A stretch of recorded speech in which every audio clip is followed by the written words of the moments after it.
Hello അസ്സാമു അലൈക്കും, welcome back to my channel. കുറേ ദിവസത്തിന് ശേഷം ഞാൻ വീണ്ടും ഒരു ലോങ് വീഡിയോ ആയിട്ട് വന്നിട്ടുണ്ട്.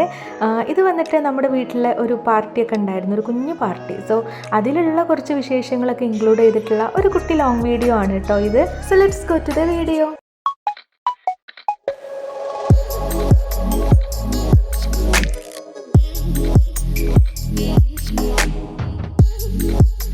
നമ്മുടെ സൽക്കാരം വന്നിട്ട് രാത്രിയാണ് നമ്മൾ ഫിക്സ് ചെയ്തിട്ടുള്ളത് കേട്ടോ. അപ്പോൾ നമ്മൾ രാവിലെ തന്നെ കിച്ചണിലോട്ട് ഇറങ്ങിയിട്ടുണ്ട് ഓരോന്ന് റെഡിയാക്കാൻ വേണ്ടിയിട്ട്. ഓരോന്ന് റെഡിയാക്കാന്ന് പറയുമ്പോൾ അങ്ങനെ ഒരുപാട് ഫുഡ് ഐറ്റംസ് ഒന്നും നമ്മൾ ഉണ്ടാക്കിയെടുക്കണില്ല, കുറച്ച് ഐറ്റംസ് മാത്രമേ ഉണ്ടാക്കണുള്ളൂ. കുറച്ചാണെങ്കിലും ആ ഉള്ളത് നല്ല ഭംഗിക്ക് ചെയ്യണമെന്ന് നമുക്ക് ആഗ്രഹം ഉണ്ടായിരുന്നേ.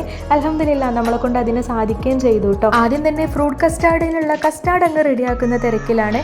ഞാനിത് പച്ചവെള്ളത്തിലാണ് കലക്കിയെടുക്കുന്നത്, ഈ ഒരു പൗഡർ മിക്സ് ചെയ്തെടുക്കുന്നത്. ഒരു 3-4 ടേബിൾ സ്പൂൺ പൗഡർ എങ്ങാണ്ട് എടുത്തിട്ടുള്ളൂ, അത് മതി, അത് തന്നെ ധാരാളമാണ്. പിന്നെ അതാ നമ്മുടെ 1/2 ലിറ്റർ പാലിലോട്ട് ആവശ്യത്തിനുള്ള ഷുഗറൊക്കെ ആഡ് ചെയ്തിട്ട് അതങ്ങ് തിളപ്പിച്ചെടുക്കുന്നുണ്ട് കേട്ടോ. ഷുഗറൊക്കെ ഓരോരുത്തരുടെ ഇഷ്ടം അനുസരിച്ചാണ്. ഇവിടെ വന്നിട്ട് എല്ലാവരും മധുരപ്രിയരാണ്, നമുക്ക് എല്ലാവർക്കും മധുരത്തിനോട് ഒരു ഇച്ചിരി അല്പം താല്പര്യം കൂടുതലാണ് കേട്ടോ. അപ്പോൾ അതാ അത്യാവശ്യത്തിലധികം പഞ്ചസാരൊക്കെ ആഡ് ചെയ്ത് കൊടുക്കുന്നുണ്ട്. പിന്നെ അതൊക്കെ ഒന്ന് നന്നായിട്ട് സെറ്റായി തിളച്ച് വന്നതിന് ശേഷം നമ്മൾ ഉണ്ടാക്കി വെച്ചിട്ടുള്ള ആ ഒരു കസ്റ്റാർഡ് പൗഡറിൻ്റെ മിക്സ് ഉണ്ടല്ലോ, അതും കൂടെ നമ്മൾ ആഡ് ചെയ്ത് കൊടുക്കുന്നുണ്ട്. ഇത് ആഡ് ചെയ്യുമ്പോഴാണ് നമ്മൾ പ്രത്യേകം ശ്രദ്ധിക്കേണ്ടത്, കൈയെടുക്കാണ്ട് തന്നെ ഇളക്കുകയും വേണം. അപ്പോൾ ഞാനൊരു കൈ കൊണ്ട് അതങ്ങ് ഒഴിക്കണുണ്ട്, മറ്റു കൈ കൊണ്ട് നന്നായിട്ട് അവിടെ ഇളക്കി കൊടുക്കുകയും ചെയ്യുന്നുണ്ട് കേട്ടോ. അപ്പോൾ ഇതും ഏകദേശം സെറ്റായി വരുന്നുണ്ട്. നമ്മൾ ആ ഒരു 3 സ്പൂണ് പൗഡർ എങ്ങാണ്ട് ആഡ് ചെയ്തിട്ടുള്ളൂ, അത് തന്നെ ധാരാളമാണ് ഈ ഒരു 1/2 ലിറ്റർ പാലിലോട്ട്. പാലിൻ്റെ ക്വാണ്ടിറ്റി കൂടുന്നതിനനുസരിച്ച് നമുക്ക് ഈ ഒരു പൗഡറിൻ്റെ ക്വാണ്ടിറ്റിയും കൂട്ടാം. നമുക്കിപ്പോൾ ഇത് തന്നെ ധാരാളമാണ് കേട്ടോ. അങ്ങനെ നമ്മുടെ കസ്റ്റാർഡൊക്കെ സെറ്റായിട്ടുണ്ട്. ഇനി നമ്മളിത് റൂം ടെമ്പറേച്ചറിൽ ആദ്യം തണുപ്പിച്ചതിന് ശേഷം മാത്രമല്ലേ ഫ്രിഡ്ജിലോട്ട് വെക്കാൻ പറ്റുള്ളൂ. അപ്പോൾ ഫ്രൂട്ട്സും കാര്യങ്ങളൊന്നും ഇപ്പോൾ തന്നെ ഇതിൽ അരിഞ്ഞ് ഇട്ട് കൊടുക്കണില്ല, അതൊക്കെ നമ്മൾ നമ്മുടെ സൗകര്യം പോലെ വൈകുന്നേരം ചെയ്യാമെന്ന് വിചാരിച്ചേ. ദെൻ നമ്മുടെ ഇന്നത്തെ ഒരു മെയിൻ ഫുഡ് എന്ന് പറയുന്നത് ഫ്രൈഡ് റൈസും കടായി ചിക്കനും ആണ് കേട്ടോ. അപ്പോൾ അതിലോട്ടുള്ള ആ ഒരു കടായി ചിക്കൻ ഉണ്ടാക്കാനുള്ള പരിപാടിയാണ് ഇനി അടുത്തത് എന്ന് പറയുന്നത്. നമ്മൾ ചിക്കനൊക്കെ ഓൾറെഡി തലേന്ന് തന്നെ മസാല പുരട്ടി സെറ്റാക്കി വെച്ചിട്ടുണ്ടായിരുന്നു, അത് പുറത്തടുപ്പിൽ വെച്ചിട്ടാണ് നമ്മൾ ഫ്രൈ ചെയ്തെടുക്കുന്നത്.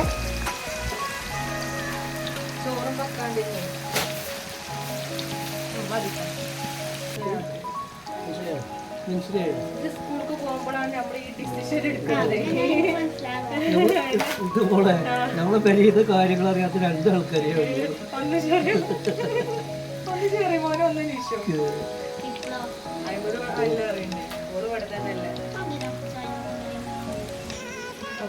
കരി പിടിക്കാതൊക്കെ വ്യക്തമായിട്ടാവും നിങ്ങൾ വിചാരിച്ചിട്ടില്ലേ? ചിക്കൻ ഫ്രൈ ആക്കണ ഡ്യൂട്ടി ഇപ്പച്ചിക്കായിരുന്നു കേട്ടോ. ഞാനിവിടെ ഓരോരുത്തർക്കും ഓരോ ഡ്യൂട്ടി കൊടുത്തിട്ടുണ്ട്. ഈ സെയിം ഡേ തന്നെയാണ് അനിയത്തിയുടെ നോമ്പുമണിയും അവിടെ പുറത്ത് നടക്കുന്നത്. അങ്ങനെ വീട് ക്ലീൻ ചെയ്യാന്നുള്ള ഡ്യൂട്ടി അവൾക്കായിരുന്നു. ബാക്കിയുള്ള ഫുഡിൻ്റെ കാര്യങ്ങളൊക്കെ എൻ്റെ അടുത്താണല്ലോ, ഓൾറെഡി അതങ്ങനെ തന്നെയാണ് കിടപ്പുള്ളത്. അപ്പോൾ നമ്മൾ ചിക്കനൊക്കെ ഫ്രൈ ചെയ്തെടുത്ത് അതെല്ലാം കഴിഞ്ഞതിന് ശേഷം ആ ഒരു സെയിം അടുപ്പിൽ വെച്ചിട്ട് തന്നെയാണ് നമ്മൾ ചോറിനുള്ള വെള്ളം കൂടെ അങ്ങ് സെറ്റാക്കി എടുക്കുന്നത്. ആ സമയം കൊണ്ട് തന്നെ അരിയൊക്കെ കഴുകിയിട്ട് ഞാനതിവിടെ നമ്മുടെ ബാസ്മതി റൈസ് ആണല്ലോ, അതും കുറച്ച് ടൈം കുതിരാൻ വേണ്ടി വെച്ചിട്ടുണ്ട്. നെക്സ്റ്റ് പരിപാടി വന്നിട്ട് ചിക്കൻ കടായി ഉണ്ടാക്കുക എന്നുള്ളതാണ്. അപ്പോൾ അതിലോട്ട് ആവശ്യമായിട്ടുള്ള ജിഞ്ചറും ഗാർലിക്കും ഒനിയനൊക്കെ നമ്മൾ തലേ ദിവസം തന്നെ തോലൊക്കെ കളഞ്ഞ് സെറ്റ് ചെയ്ത് വെച്ചിട്ടുണ്ടായിരുന്നു. ഇനി അതൊക്കെ ഒന്ന് കട്ട് ചെയ്തെടുക്കുക എന്നുള്ളതാണ് നമ്മുടെ അടുത്ത പരിപാടി കേട്ടോ.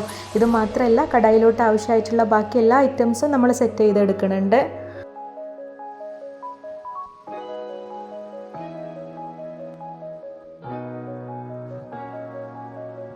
കടായിലോട്ടുള്ള ഐറ്റംസ് ഒക്കെ സെറ്റ് ചെയ്യുന്ന കൂട്ടത്തിൽ നമ്മൾ ഫ്രൈഡ് റൈസിലോട്ടുള്ളതും കൂടെ അങ്ങ് സെറ്റ് ചെയ്തെടുക്കണം. ജിഞ്ചറും ഗാർലിക്കും കൂടെ ഒന്ന് പേസ്റ്റ് ആക്കി അങ്ങ് എടുത്ത് മാറ്റി വെച്ചതിന് ശേഷം നമ്മളിതാ നേരെ കടായി ഉണ്ടാക്കുന്ന പരിപാടിയിലോട്ട് കടന്നിട്ടുണ്ട്. നേരത്തെ നമ്മൾ ചിക്കൻ ഫ്രൈ ചെയ്തിട്ടുള്ള ആ ഒരു സെയിം സൺഫ്ലവർ ഓയിൽ ഉണ്ടല്ലോ, അതിൽ തന്നെയാണ് നമ്മൾ ഈ ഒരു കടായി സെറ്റാക്കി എടുക്കുന്നത്. അപ്പോൾ നമ്മുടെ ഓയിലൊക്കെ ഒന്ന് ചൂടായി വന്നതിന് ശേഷം നമ്മളിതാ ഇങ്ങനെ കുനുകുനാന്ന് കട്ട് ചെയ്ത് വെച്ചിട്ടുള്ള വല്യുള്ളി അങ്ങ് ആഡ് ചെയ്ത് കൊടുത്തിട്ട് നന്നായിട്ട് അങ്ങ് മിക്സ് ചെയ്തെടുക്കുന്നുണ്ട് കേട്ടോ. കാരണം ഇത് അത്യാവശ്യം വേവണമല്ലോ, വല്യുള്ളി ആയാലും ശരി തക്കാളി ആയാലും ശരി അത്യാവശ്യം വെന്ത് കഴിഞ്ഞാൽ മാത്രമേ ആ ഒരു ഗ്രേവി പരുവത്തിൽ നമുക്ക് കിട്ടത്തുള്ളൂ. അപ്പോൾ ഇത് മൂടി വെച്ചിട്ട് തന്നെ അങ്ങ് വേവിച്ചെടുക്കുന്നുണ്ട്. അപ്പോൾ നമ്മുടെ വല്യുള്ളി ഏകദേശം വെന്ത് സെറ്റായതിന് ശേഷമാണ് നമ്മൾ തക്കാളിയും കൂടി അങ്ങ് ആഡ് ചെയ്ത് കൊടുക്കുന്നത്. അതൊക്കെ ഒന്ന് മിക്സാക്കി കൊടുത്തതിന് ശേഷം നമ്മളൊരു അല്പം ഉപ്പും കൂടെ ഇടുന്നുണ്ട്. ഉപ്പിട്ടാൽ പെട്ടെന്ന് തന്നെ വഴന്ന് കിട്ടും എന്നൊക്കെ പറയുന്നത് കേൾക്കുക. അതിന് ശേഷമാണ് നമ്മൾ ബാക്കി ഐറ്റംസൊക്കെ ഓരോന്നായിട്ട് ആഡ് ചെയ്യുന്നത്. നമ്മുടെ ജിഞ്ചർ ഗാർലിക് പേസ്റ്റും പിന്നെ നമ്മുടെ ക്യാപ്സിക്കം ഉണ്ടല്ലോ അതും കറിവേപ്പിലയും എല്ലാം ആഡ് ചെയ്തതിന് ശേഷം നമ്മൾ അതിലോട്ട് ആവശ്യമായിട്ടുള്ള എല്ലാ മസാല പൗഡറുകളും ആഡ് ചെയ്തിട്ടുണ്ട്. ദെൻ നമ്മുടെ അടുത്ത പരിപാടി എന്ന് പറയുന്നത് നമ്മുടെ soya sauce, tomato sauce, chilli sauce ഇതൊക്കെ ഒഴിക്കുക എന്നുള്ളതാണ്. ഇതെല്ലാം ഫ്രിഡ്ജിൽ വെച്ചിട്ട് അത്യാവശ്യം കട്ട പിടിച്ചിട്ടുണ്ട്. അപ്പോൾ ഇച്ചിരി റിസ്ക് ഉള്ള പരിപാടിയായിരുന്നു കേട്ടോ. ദെൻ അതൊക്കെ ഒഴിച്ചതിന് ശേഷം നമ്മളിതാ തൈരും കൂടെ അങ്ങ് ആഡ് ചെയ്ത് കൊടുക്കുന്നുണ്ട്. തൈരൊക്കെ ഓരോരുത്തരുടെ പുളിക്കും ഇതിനൊക്കെ അനുസരിച്ച് സൗകര്യം പോലെ അങ്ങ് ആഡ് ചെയ്ത് കൊടുത്താൽ മതി. ദെൻ അതെല്ലാം മിക്സ് ആക്കിയതിന് ശേഷം ഇതിലോട്ട് ആവശ്യമായിട്ടുള്ള കുരുമുളക് പൊടി അതും കൂടെ അങ്ങ് ആഡ് ചെയ്ത് കൊടുക്കുന്നുണ്ട് കേട്ടോ. പിന്നെ ഒരു ഇച്ചിരി ഗരം മസാലയും കൂടെ അങ്ങ് ആഡ് ചെയ്ത് കൊടുക്കുക. വീണ്ടും നന്നായിട്ട് തന്നെ മിക്സ് ചെയ്യുക. അതിനുശേഷം മാത്രം ഇതൊക്കെ ഒന്ന് മിക്സായി സെറ്റായതിനു ശേഷം മാത്രമേ നമുക്ക് നമ്മുടെ ഫ്രൈ ചെയ്ത് വെച്ചിട്ടുള്ള ആ ഒരു ചിക്കൻ അങ്ങ് ആഡ് ചെയ്ത് കൊടുക്കാൻ പറ്റത്തുള്ളൂ. ചിക്കനും ആഡ് ചെയ്തു. അതിനുശേഷം നമ്മൾ കുറച്ച് മല്ലിയിലയും കൂടെ അങ്ങ് ആഡ് ചെയ്യുന്നുണ്ട്. എന്നിട്ട് വീണ്ടും നന്നായിട്ട് അങ്ങ് മിക്സ് ചെയ്ത് സെറ്റാക്കി എടുത്താൽ നമ്മുടെ അടിപൊളി കടായും കൂടെ ഇവിടെ റെഡി ആയിട്ടുണ്ട് കേട്ടോ. ഒരിച്ചിരി ഷുഗർ വേണമെന്നുണ്ടെങ്കിൽ അതും ആഡ് ചെയ്ത് കൊടുക്കാം കേട്ടോ. ഞാനിത് മറന്നിരുന്നു, പിന്നെ വൈകുന്നേരമൊക്കെ എങ്ങാണ്ടാണ് ആഡ് ചെയ്ത് കൊടുത്തത്. സോ ആ ഒരു ക്ലിപ്പ് ഇതിനകത്ത് ഇല്ല കേട്ടോ.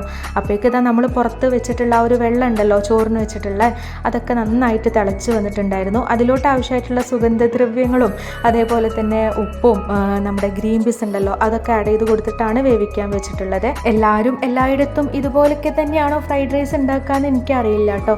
നമ്മൾ നമ്മുടെ സ്റ്റൈലിലുള്ള ആ ഒരു ഫുഡ് ഐറ്റംസ് ഒക്കെയാണ് നിങ്ങളായിട്ട് ഷെയർ ചെയ്തിട്ടുള്ളത്. അപ്പോഴേക്ക് ഇതാ അനിയത്തി ഇവിടെ നല്ല പപ്പായ ജ്യൂസൊക്കെ സെറ്റ് ആക്കിയിട്ടുണ്ടായിരുന്നു. പാലൊന്നും ഒഴിക്കാണ്ട് അങ്ങനെ തന്നെ അടിച്ചെടുത്തിട്ടുള്ളതായിരുന്നു കേട്ടോ. നല്ല എന്താ പറയുക ഓറഞ്ച് കളറിലുള്ള പപ്പായ ആയിരുന്നു. നല്ല ടേസ്റ്റ് ഉണ്ടായിരുന്നു ആ ഒരു ജ്യൂസ് ആയാലും. തണുപ്പൊക്കെ ഉണ്ടായതുകൊണ്ട് കുടിക്കാൻ തന്നെ ഒരു പ്രത്യേക ടേസ്റ്റ് ഉണ്ടായിരുന്നു. അതൊക്കെ കുടിച്ച് ഒരു അല്പനേരം റെസ്റ്റ് ചെയ്തപ്പോഴേക്ക് നമ്മുടെ റൈസൊക്കെ ഇവിടെ സെറ്റ് ആയിട്ടുണ്ട്. പിന്നെ അനിയത്തി അതൊക്കെ ഒന്ന് ഊറ്റി സെറ്റാക്കി തന്നിട്ടുണ്ടായിരുന്നു. സോ നമ്മുടെ നെക്സ്റ്റ് പരിപാടിയിലോട്ട് കിടക്കാം. അതെന്ന് പറയുന്നത് ഫ്രൈഡ് റൈസ് ഉണ്ടാക്കുക എന്നുള്ളതാണ്. അപ്പോൾ ദാ നമ്മുടെ ചെമ്പട്ടിയൊക്കെ വെച്ചിട്ടുണ്ട്. അതിലോട്ട് നമ്മുടെ സൺഫ്ലവർ ഓയിലൊക്കെ ഒഴിച്ചതിന് ശേഷം കുനുകുനാന്നരിഞ്ഞ് വെച്ചിട്ടുള്ള ഗാർലിക്കും ഒനിയനും കൂടെ അങ്ങ് ആഡ് ചെയ്ത് കൊടുക്കാം. അതൊക്കെ ഒന്ന് നന്നായിട്ട് തന്നെ വഴറ്റിയെടുക്കുന്നുണ്ട് കേട്ടോ. എൻ്റെ ട്രൈപോഡിന് ചെറിയ കംപ്ലൈൻറ്റ് ഉണ്ടായതുകൊണ്ട് തന്നെ അത് ഒരുപാട് ഹൈറ്റിൽ അങ്ങ് സെറ്റാക്കാൻ പറ്റത്തില്ല. സോ എൻ്റെ കൈപ്പണ്ടാരിയായിട്ട് ഞാൻ ഉപ്പച്ചനെയാണ് ഇവിടെ നിയമിച്ചിട്ടുള്ളത്. അതല്ലെങ്കിലും അങ്ങനെ തന്നെയാണ് കേട്ടോ.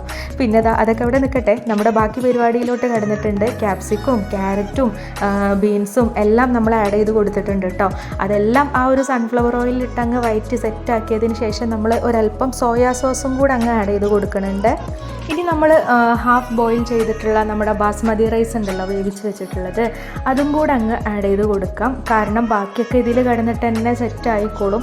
നമ്മളൊന്നിങ്ങനെ ജസ്റ്റ് ഒന്ന് ദം ചെയ്തിടുവാണെന്നുണ്ടെങ്കിൽ ഇതിൽ കിടന്നിട്ട് തന്നെ വെന്തോളും. അപ്പോൾ ആദ്യം തന്നെ നമ്മൾ അത്യാവശ്യം വേവിക്കുവാണെന്നുണ്ടെങ്കിൽ ഇതാകെ മൊത്തം വെന്ത് കഴിഞ്ഞു പോകും കേട്ടോ. അപ്പോൾ നമ്മളിത് കറക്റ്റ് ആ ഒരു പരുവത്തിൽ തന്നെയാണ് എടുത്തിട്ടുള്ളത്. അങ്ങനെ കംപ്ലീറ്റ് റൈസും ആഡ് ചെയ്ത് കൊടുത്തതിന് ശേഷം നമ്മുടെ നെക്സ്റ്റ് പരിപാടി എന്ന് പറയുന്നത് കുരുമുളക് പൊടി ആഡ് ചെയ്യുക എന്നുള്ളതാണ്. ഇതൊക്കെ ഓരോരുത്തരുടെ എരിവിനും ഫ്ലേവറിനൊക്കെ അനുസരിച്ച് നമുക്ക് കൂട്ടുകയും കുറയ്ക്കുകയും ഒക്കെ ചെയ്യാം കേട്ടോ. അപ്പോൾ നമുക്ക് ആവശ്യത്തിനുള്ള കുരുമുളക് പൊടിയൊക്കെ ആഡ് ചെയ്തതിന് ശേഷം ഒരു ഇച്ചിരി ഗരം മസാലയും കൂടി അങ്ങ് ആഡ് ചെയ്ത് കൊടുക്കുന്നുണ്ട്. ഇത് സ്കിപ്പ് ചെയ്യണമെങ്കിൽ സ്കിപ്പ് ചെയ്യാം, ഇനി ഉണ്ടെങ്കിൽ ഓക്കെ. പിന്നെ നമ്മൾ കുറച്ച് സോയാ സോസും കൂടെ അങ്ങ് ആഡ് ചെയ്ത് കൊടുക്കുന്നുണ്ട്. ദെൻ ഫൈനലി ഒരു ഇച്ചിരി സൺഫ്ലവർ ഓയിലും കൂടെ അങ്ങ് ആഡ് ചെയ്ത് കൊടുക്കാം. കാരണം ഇതെല്ലാം താഴെ ഭാഗത്ത് മാത്രമേ അങ്ങ് സെറ്റായിട്ടുണ്ടാവുള്ളൂ. മുകളിൽ ഇങ്ങനെ പ്ലെയിൻ റൈസ് ആയിട്ട് നിൽക്കല്ലേ. അപ്പോൾ നമ്മൾ മുകളിലും കൂടെ അങ്ങ് സെറ്റാക്കി കൊടുക്കുന്നുണ്ട്. ഇതൊക്കെ കഴിഞ്ഞതിന് ശേഷമാണ് നമ്മൾ ഇതെല്ലാം കൂടെ അങ്ങ് മിക്സ് ചെയ്തിട്ട് സെറ്റാക്കി എടുക്കുന്നത് കേട്ടോ. ഇപ്പോൾ ഞാൻ പറഞ്ഞില്ലേ നേരത്തെ നമ്മൾ ഓൾറെഡി ഇത് അത്യാവശ്യം വെന്ത് കഴിഞ്ഞിട്ടുണ്ട് എന്നുണ്ടെങ്കിൽ നമുക്ക് ഇതുപോലെയുള്ള ഈ മിക്സാക്കലൊന്നും റെഡി ആവത്തില്ല. ഇതിപ്പോൾ നമുക്ക് ധൈര്യമായിട്ട് മിക്സ് ആക്കാം. കാരണം എന്താ വെച്ചാൽ ഒരു പാകത്തെ വേവ് മാത്രമേ ഇത് വെന്ത് കിട്ടിയിട്ടുള്ളൂ. അപ്പോൾ നമ്മുടെ ഫ്രൈഡ് റൈസിൻ്റെ കാര്യം തീരുമാനമായിട്ടുണ്ട്. നല്ല അടിപൊളിയായിട്ട് തന്നെ സെറ്റാക്കി എടുത്തിട്ടുണ്ട് നമ്മൾ. ഇനി ഇത് മൂടി വെച്ച് ഒരു ഭാഗത്തോട്ട് അങ്ങ് മാറ്റി വെക്കുന്നുണ്ട്. ഇപ്പച്ചിൻ്റെ വകത ഒരു കുത്തമ്പിയും കൂടെ അങ്ങ് വെച്ച് കൊടുക്കുന്നുണ്ട് കേട്ടോ. കാരണം ഇത് കുറച്ച് നേരം കിടക്കാനുള്ളതല്ലേ, അപ്പോൾ ചൂടൊന്നും ആറി പോകാനും പാടില്ലല്ലോ. ദെൻ നമ്മൾ കാടമുട്ട റോസ്റ്റും കൂടെ റെഡിയാക്കുന്നുണ്ട്. അപ്പോൾ അതിലോട്ട് ആവശ്യമായിട്ടുള്ള കാടമുട്ട ഞാനിങ്ങനെ അളന്ന് എണ്ണി തിട്ടപ്പെടുത്തി എടുക്കുന്നുണ്ട് കേട്ടോ. ഞാൻ ആദ്യം വിചാരിച്ചത് ഇതിൻ്റെ പകുതി എടുത്താൽ മതി എന്നാണ്, പക്ഷേ ലാസ്റ്റ് മുഴുവൻ എടുക്കേണ്ടി വന്നു. എന്തായാലും അതൊക്കെ ഒരു ഇഡ്ഡലി ചെമ്പിലിട്ടിട്ട് നമ്മളത് വേവിച്ചെടുക്കുന്നുണ്ട്. കാടമുട്ട പുഴുങ്ങുന്ന ടൈം കൊണ്ട് തന്നെ നമുക്കിതാ നമ്മുടെ ആ ഒരു ഗ്രേവിയും കൂടെ അങ്ങ് സെറ്റാക്കി എടുക്കാം കേട്ടോ.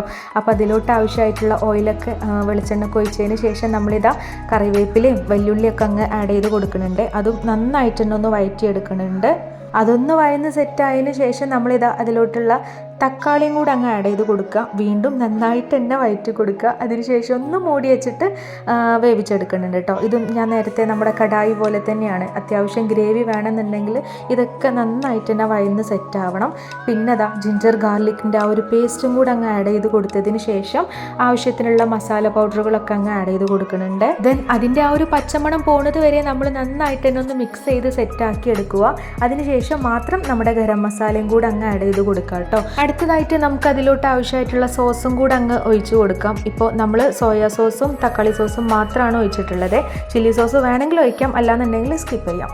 കാടമുട്ട പൊളിച്ച് തരുന്നത് അനിയത്തിയാണ് കേട്ടോ. കാരണം എനിക്ക് ഈ പുഴുങ്ങിയെടുത്തിട്ടുള്ള മുട്ട എന്ന് പറഞ്ഞാൽ ഭയങ്കര അയിത്താണ്. അതിൻ്റെ ആ സ്മെല്ലും കാര്യങ്ങളൊന്നും ഒട്ടും ഇഷ്ടമില്ലാത്ത ആളാണ്. അപ്പോൾ അവളതൊക്കെ പൊളിച്ച് സെറ്റാക്കി തന്നിട്ടുണ്ട്. പിന്നെ നമ്മളിതാ അതും കൂടെ ഇതിനകത്തോട്ട് അങ്ങ് ആഡ് ചെയ്തിട്ട് നന്നായിട്ട് തന്നെ മിക്സ് ചെയ്ത് റെഡിയാക്കി എടുത്താൽ നമ്മുടെ ടേസ്റ്റി ആയിട്ടുള്ള കാടമുട്ട റോസ്റ്റും ഇവിടെ സെറ്റായിട്ടുണ്ട്. മല്ലിയില ഉണ്ടെന്നുണ്ടെങ്കിൽ ഈ സമയം ഒരു ഇച്ചിരി മല്ലിയിലയും കൂടി അങ്ങ് ഇട്ട് കൊടുക്കുക കേട്ടോ. അടിപൊളി ആയേനെ. എന്നാൽ നമ്മുടെ കയ്യിൽ അത് ഇല്ലാത്തതുകൊണ്ട് അത് ഇട്ട് കൊടുത്തിട്ടില്ല. എന്നാലും സൂപ്പർ ആയിട്ടുണ്ട്. ഓക്കെ, അതിൻ്റെ ഇടയിൽ കൂടെ ഫോണിൽ ചാർജ് തീർന്നതുകൊണ്ട് തന്നെ ഒരു ഇച്ചിരി ഭാഗം അങ്ങ് സ്കിപ്പായിട്ടുണ്ട് കേട്ടോ. ഇതിപ്പോൾ നമ്മൾ ചിക്കൻ കറി സെറ്റാക്കി എടുക്കുവാണ്. നമ്മൾ കുറച്ച് പൊറാട്ടയും കൂടെ വാങ്ങിക്കുന്നുണ്ട്. പൊറാട്ടയും കുബൂസൊക്കെ വാങ്ങിക്കുന്നുണ്ട്. അപ്പോൾ അതിലോട്ട് ആവശ്യമായിട്ടുള്ള ചിക്കൻ കറിയാണ്. അതായത് നമ്മുടെ തേങ്ങയൊക്കെ വറുത്തരച്ചിട്ടുള്ള ചിക്കൻ കറി ഉണ്ടല്ലോ, നല്ല നാടൻ കോഴിക്കറി എന്നൊക്കെ പറയില്ലേ, അതുപോലെ. അപ്പോൾ അത് സെറ്റാക്കാൻ വേണ്ടിയിട്ടുള്ള മസാലയൊക്കെ അങ്ങ് റെഡി ആക്കി എടുത്തതിന് ശേഷം കുക്കറിലിട്ട് അങ്ങ് ഒരു 3 വിസിൽ അടുപ്പിച്ചെടുത്തിട്ടുണ്ട്. ചിക്കൻ കറി സെറ്റാവണ ആ ഒരു ടൈം കൊണ്ട് തന്നെ നമുക്കിതാ തേങ്ങയും കൂടെ അങ്ങ് വറുത്തെടുക്കാം കേട്ടോ. തേങ്ങയും അതേപോലെ തന്നെ നമ്മുടെ ചെറിയുള്ളിയും വെളുത്തുള്ളിയും കറിവേപ്പിലൊക്കെ ഇട്ടിട്ട് നന്നായിട്ട് തന്നെ വറുത്തെടുത്തതിന് ശേഷം നമ്മളത് അരച്ചിട്ടുണ്ട്. ആ ഒരു അരപ്പുണ്ടല്ലോ, അതും കൂടെ നമുക്ക് ഈ ചിക്കൻ കറിയിലോട്ട് അങ്ങ് ഒഴിച്ചു കൊടുത്താൽ നമ്മുടെ അടിപൊളിയായിട്ടുള്ള വറുത്തരച്ചിട്ടുള്ള ചിക്കൻ കറി ഇവിടെ റെഡി ആയിട്ടുണ്ട്. നമ്മൾ ആക്ച്വലി പൊറാട്ടയും പത്തിരിയും ആക്കാനായിരുന്നു വിചാരിച്ചിരുന്നത്. പിന്നെ അനിയന് പോയപ്പോൾ പത്തിരി അവിടെ തീർന്നിട്ടുണ്ടായിരുന്നു. സോ അതിന് പകരം കുബൂസ് ആയിരുന്നു കൊണ്ടുവന്നിട്ടുള്ളത്. പിന്നെ നമ്മൾ നമ്മുടെ ഫ്രൂട്ട്സും കാര്യങ്ങളൊക്കെ ഒന്ന് സെറ്റാക്കി എടുക്കുവാണ് കേട്ടോ. അപ്പോൾ ജ്യൂസ് വന്നിട്ട് വാട്ടർമെലൺ ജ്യൂസാണ്. അപ്പോൾ വാട്ടർമെലണും കാര്യങ്ങളൊക്കെ ഇപ്പോൾ റെഡിയാക്കി തരുന്നുണ്ട്. ആ ഒരു സമയം കൊണ്ട് തന്നെ ഞാൻ നമ്മുടെ കസ്റ്റാർഡിലോട്ട് ആവശ്യമായിട്ടുള്ള കുറച്ച് ഫ്രൂട്ട്സൊക്കെ എടുത്ത് വെച്ചിട്ടുണ്ട് അതിലോട്ട് കണക്കാക്കിയിട്ട്. അപ്പോൾ അതൊക്കെ ഒന്നിങ്ങനെ നല്ല എന്താ പറയുക കുഞ്ഞേതാക്കിയിട്ട് കട്ട് ചെയ്തെടുക്കുവാണ്.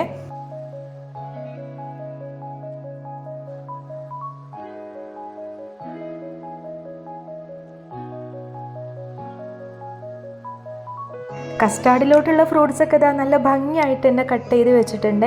ഇനി നമ്മുടെ അടുത്ത പരിപാടി എന്ന് പറയുന്നത് വാട്ടർമെലൺ ജ്യൂസ് അടിക്കുക എന്നുള്ളതാണ്. കാരണം കറണ്ടിനെ ഇന്ന് ഒട്ടും വിശ്വസിക്കാൻ പറ്റുന്നില്ല, വന്നും പോയി നിൽക്കുവാണ്.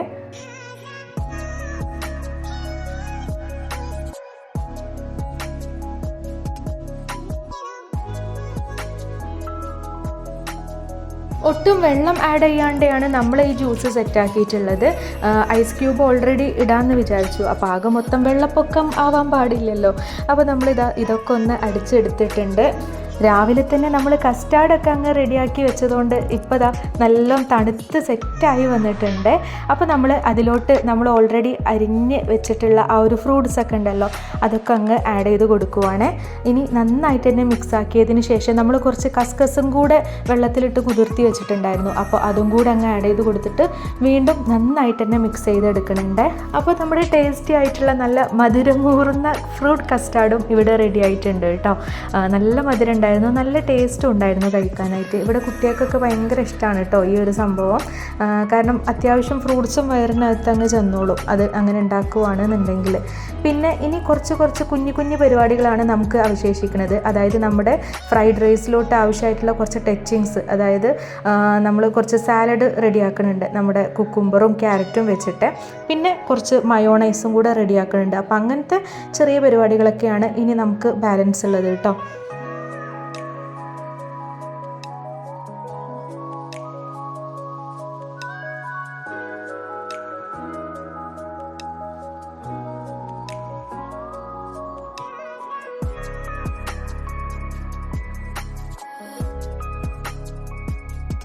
പിന്നെ ഞാൻ ഓൾറെഡി പറഞ്ഞിട്ടുണ്ടല്ലോ കുറച്ച് ഐറ്റംസ് ഒക്കെ നമ്മൾ പുറത്തുനിന്നാണ് വാങ്ങിക്കണമെന്നുള്ളത്. അപ്പോൾ നമ്മുടെ ചില്ലി ബ്രോസ്റ്റും അല്ലാത്ത നമ്മുടെ വലിയ ബ്രോസ്റ്റും അതേപോലെ തന്നെ കുബൂസ്, പൊറോട്ട അങ്ങനത്തെ ഐറ്റംസ് ഒക്കെ കൊടുത്തിട്ടുണ്ടായിരുന്നു. പൊറാട്ടയും പത്തിരി ആയിരുന്നു കേട്ടോ നമ്മൾ വിചാരിച്ചതിൻ്റെത്. പക്ഷേ നമുക്ക് പത്തിരി കിട്ടിയില്ല. എന്തായാലും ഉള്ളതുകൊണ്ട് അൽഹംദുലില്ലാ കുബൂസ് കിട്ടിയിട്ടുണ്ടായിരുന്നു. പിന്നെ അവന് കുറച്ച് സവരപ്പും വാങ്ങിച്ചിട്ടുണ്ടായിരുന്നു കേട്ടോ. അതൊക്കെ വെച്ച് സെറ്റാക്കി നമ്മളെ എല്ലാവിധ പരിപാടിയും എല്ലാം കഴിഞ്ഞതിന് ശേഷമാണ് അവരെത്തിയിട്ടുള്ളത്. ഏകദേശം ഒരു 8 മണിയൊക്കെ ആയപ്പോഴേക്ക് എത്തിയിട്ടുണ്ടായിരുന്നേ. പിന്നെ അവർക്കുള്ള ജ്യൂസൊക്കെ അങ്ങ് കൊടുത്തു. ജ്യൂസൊക്കെ കൊടുത്തതിന് ശേഷം ഫുഡൊക്കെ അത് അവിടെ സെറ്റ് ആക്കിയിട്ടുണ്ട്. നമ്മൾ ഉണ്ടാക്കിയതും കൊടുന്നതുമായിട്ടുള്ള എല്ലാ ഐറ്റംസും നിരത്തി വെച്ചിട്ടുണ്ട് കേട്ടോ. അൽഹംദുലില്ലാ ഇതൊക്കെ കാണുമ്പോൾ ഒരു സന്തോഷമാണ്. അതായത് നമുക്ക് ഒരാൾക്കൊരു നേരത്തെ ഭക്ഷണം കൊടുക്കാൻ കഴിയുക എന്ന് പറയുന്നത്, അത് ഭംഗിയിലാക്കി കൊടുക്കാൻ കഴിയുക എന്ന് പറയുന്നത് ഒരു സന്തോഷമുള്ള കാര്യം തന്നെയാണല്ലോ. ഫുഡൊക്കെ കഴിച്ചതിന് ശേഷമാണ് പിന്നെ നമ്മൾ അവർക്കുള്ള ഫ്രൂട്ട്സും അതേപോലെ തന്നെ ഫ്രൂട്ട് കസ്റ്റാർഡും സവനപ്പും ഒക്കെ കൊടുത്തിട്ടുള്ളത്. അപ്പോൾ ഇതൊക്കെയാണ് നമ്മുടെ വീട്ടിലുള്ള സൽക്കാരത്തിൻ്റെ വിശേഷങ്ങൾ എന്ന് പറയുന്നത്. ഞാൻ ഓൾറെഡി നിങ്ങളെ അടുത്ത് പറഞ്ഞിട്ടുണ്ട്, നമ്മൾ ഒരുപാട് വിഭവങ്ങളൊന്നും ഉണ്ടാക്കണില്ല, അത്ര വലിയ പ്രോഗ്രാമും അല്ല. അപ്പോൾ നമ്മുടെ ബഡ്ജറ്റിൽ ഒതുങ്ങണ നമ്മളെ കൊണ്ട് കഴിയണ ഒരു കുഞ്ഞു പരിപാടിയായിരുന്നു ഉണ്ടായിരുന്നത്. അപ്പോൾ ഇത്രയൊക്കെയുള്ളൂ നമ്മുടെ വിശേഷങ്ങൾ കേട്ടോ. പിന്നെ ഞാൻ YT സ്റ്റുഡിയോ എടുത്ത് നോക്കുന്ന ടൈമിൽ എപ്പോഴും കാണുന്ന ഒരു സംഭവമാണ്, സബ്സ്ക്രൈബ് ചെയ്യാണ്ടാണ് ഒട്ടുമിക്ക ആൾക്കാരും നമ്മുടെ വീഡിയോ കാണുന്നത്. അപ്പോൾ പ്ലീസ് നിങ്ങൾ ദയവ് ചെയ്തിട്ടൊന്ന് സബ്സ്ക്രൈബ് ചെയ്തിട്ട് കാണൂ. വീഡിയോസൊക്കെ നിങ്ങൾക്ക് ഇഷ്ടമാവുകയാണെന്നുണ്ടെങ്കിൽ ജസ്റ്റ് ഒന്ന് ലൈക്ക് ചെയ്യുക. അപ്പോൾ ഇൻഷാ അല്ലാഹ് നമ്മുടെ പുതിയ വിശേഷങ്ങളും കാര്യങ്ങളൊക്കെ ആയിട്ട് നെക്സ്റ്റ് വീഡിയോയിൽ കാണാം കേട്ടോ.